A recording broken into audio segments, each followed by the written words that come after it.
Did you know every year at least 2 million Americans become sick with bacteria so powerful antibiotics do not help? It's called antibiotic resistance, and 23,000 people die from it. The Centers for Disease Control says it's a major problem and it could become the next pandemic. So we wanted to know what's being done here to make sure you're safe.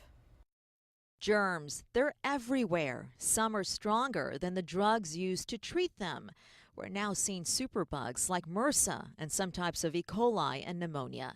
The CDC says that's because antibiotics are widely misused 30 to 50% of the time. Because patients, particularly like in the outpatient setting, when you have a child that might have a cold, it's usually viral, and antibiotics don't work on viruses.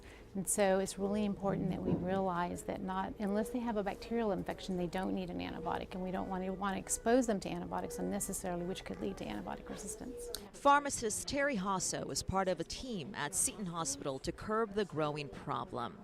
If a bacteria is detected in a patient that is not responding to treatment, then a special team is called in to keep that germ from spreading. We've had really good success. It's called the Antibiotic Stewardship Program. I wanted to see what you thought about streamlining their antibiotic to maybe just using ANSAF. Made up of infectious disease doctors, pharmacists, and other physicians. And maybe limiting the duration to about 7 days. Yeah, sure. Okay. Working together to make sure antibiotics are not misused, leading to a bigger problem. But not every hospital has an antibiotic stewardship program like Seton does. Just this year, though, the CDC recommended that all acute care hospitals have one. And by the way, in California, it is now against the law for a hospital not to have one.